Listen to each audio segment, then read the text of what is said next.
For me, I knew in 5th grade that I wanted to be a neurosurgeon, and that's definitely not the norm. So whether you're like me and decided early on, or if you've ever just wondered what it would be like to be a neurosurgeon and want to set yourself up for a possible career in the field, then listen in as I discuss how you can prepare to become a neurosurgeon, from high school to college to medical school. The right preparation is key, so let's discuss how you can make it happen.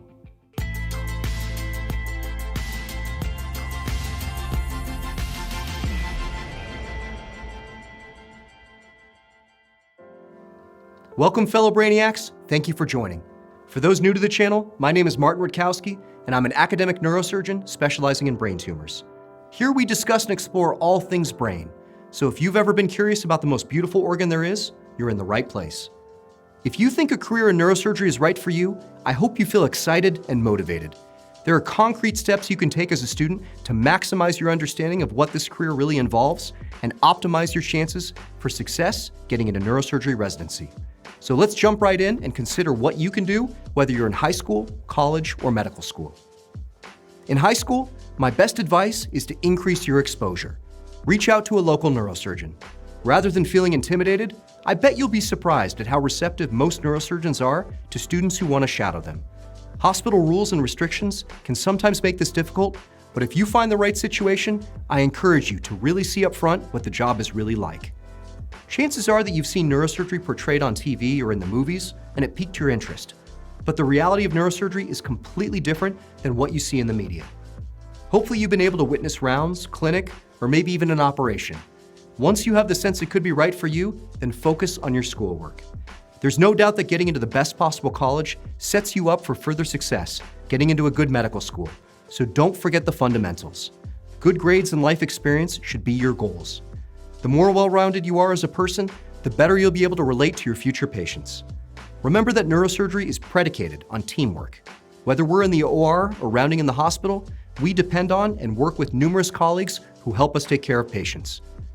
Working on projects and focusing on experiences that emphasize teamwork and better relating to others, whether sports, performing arts, community service, these are the types of experiences that help you mature and grow into the best version of yourself.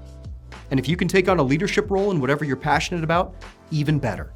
Learning how to work with people as a leader and mentor will serve you well, no matter what career you end up choosing.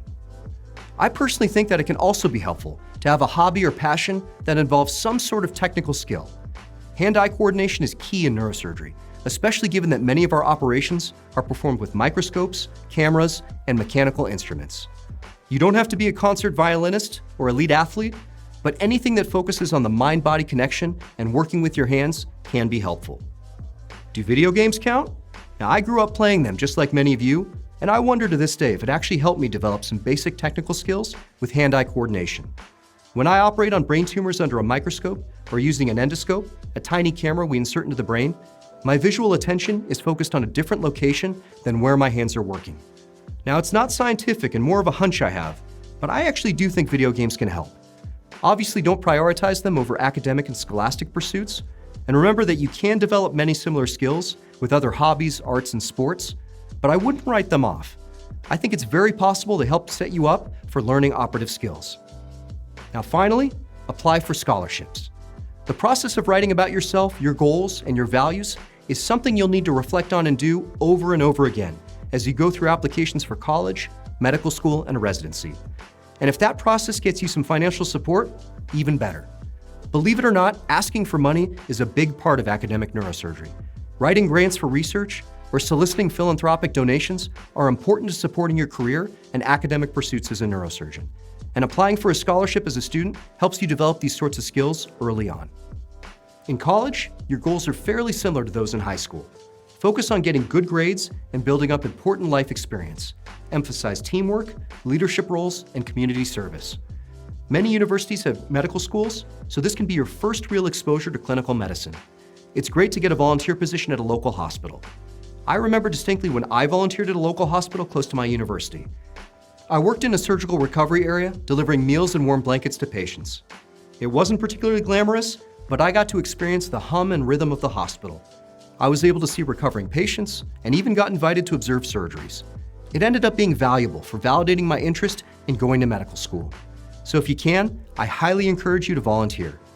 It's also a great idea to shadow a neurosurgeon and continue to build up your firsthand experience. Being in college also affords opportunities to participate in research.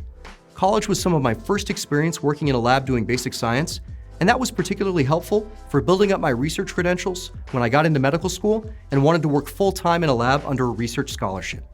Understanding how science works, learning laboratory techniques, and publishing your work are fundamental skills to being a productive neurosurgery resident and attending. You don't have to be working in neuroscience specifically. Any experience in basic or translational science will help you. College is also a great time to find a mentor. Even if that person isn't in medicine, having an advisor and mentor is invaluable to honing your career interests and goals. One of my closest mentors was my thesis advisor. I majored in religious studies, so her mentorship didn't involve medicine whatsoever, but the time and effort she took in helping me be a better writer, critical thinker, and communicator was tremendously important in my growth. My hope is that you can find someone who pushes you in the same way. Finally, work hard to get into the best medical school, especially those with strong neurosurgery departments. High test scores, grades, letters of recommendation, clinical exposure, and research experience are all important, but so is being able to prove that your values include compassion for others and intellectual curiosity. Even if you know you want to do neurosurgery, apply to medical school with the philosophy that you want to be the best and most well-rounded doctor possible, and stay open to the possibility that you may choose a different specialty. When you're a med student, you're just one step away from earning a residency spot and finally beginning your neurosurgical training. Continue to grind out good grades, aim for honors on your rotations, and consistently strive for great evaluations. We want to see medical students succeed in all facets of school, not just your neuroblock or neurology and neurosurgery rotations. Being adaptable and fitting in well in a variety of settings with different specialties is a huge plus. Being a well-rounded applicant with a strong fund of knowledge across clinical medicine is critical. With Step 1 moving to pass-fail, these other means of evaluation have become even more important. In my experience as a faculty member performing residency interviews, Step 1 scores were rarely as important as I thought they were back when I was an applicant. There was a general range that we like to see people fall into. Anywhere from 230 and above was a solid score. But unless you fell at the extremes with a score less than 220 or well above 260, most faculty move past your number pretty quickly and start to weigh clinical performance on rotations, letters of recommendation, and research experience more heavily in forming a rank list. So if you're committed to neurosurgery as a medical student, it's also time to focus on relationship building. To me, this may be the most important thing you do to prepare yourself.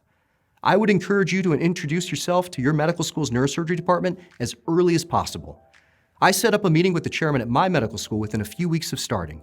I remember he seemed a bit surprised that I was getting such an early start, but I wanted to make sure he recognized my face when I began attending grand rounds, shadowing in clinic, and observing surgeries. I also tried to get to know the residents. You don't want to be overbearing. Remember that neurosurgeons have a ton of competition for their time and attention, so having an extended conversation or expecting they'll immediately start mentoring you isn't realistic. Prove your sustained interest by participating in department functions like grand rounds and getting involved in research as a student. The more time you invest in them, the more time they'll invest in you. Obtaining good mentorship is critical. These are the people who will be picking up the phone on your behalf when you start applying, writing you letters of recommendation, and generally vouching for you when rank lists are being formed. You want to have a good relationship with an academic neurosurgeon at your home institution. And if your home doesn't have a neurosurgery department, consider traveling to one that does to work with someone. I took 2 years off for a research fellowship during medical school at UCLA to work in a neurosurgery lab at UCSF. And that exposure and mentorship was one of the best decisions I've made in my life. I'm still friends and colleagues with many of the people I met during those years, and it was absolutely invaluable to me, ultimately getting accepted to UCSF for residency. With that said, I think there is more and more movement towards students taking time off during medical school to make themselves more competitive for residency. But is it worth it? Well, the answer depends on your situation. It's a complex question for everyone that deserves its own video. I'll be sure to address this separately in the future. But whether or not you need to take time off, you definitely need to do research, and you need to publish. We like to see medical students initiate, execute, and finish projects. Being a finisher is a big deal for us in neurosurgery. You'll have a lot of independence as a future resident and attending neurosurgeon, so a proven track record of being able to create and complete projects shows that you can back up your ambition with hard work and grit. Publishing requires scientific knowledge, the ability to carry out experiments, generating and critically analyzing data, and putting together a written story that ties together your experiments and findings. If I see someone with a track record of publications, ideally at least some as first author, then I know you've got the skills to be a finisher. And while your research doesn't absolutely have to be in neuroscience, that's a huge plus. We like to see consistency in your efforts and interests. If your research is in a different area, try to highlight how the skills you learned in whatever you studied would easily transition and apply to successful research in neuroscience. So if you focused on getting good grades, crushing your rotations, building up solid relationships, and carrying out research, you've put yourself in a great position for residency applications. If you'd like to learn more about how to crush your neurosurgery rotation as a medical student, feel free to check out my other video on the topic. And if you want some advice and insight on the neurosurgery residency interview process, be sure to watch my video on how to succeed in your interview. Thank you again for watching, Brainiacs. Please leave a like and comment if you appreciate this content, and subscribe if you aren't already part of our Brainiac family. Keep an open mind, and I'll see you next time.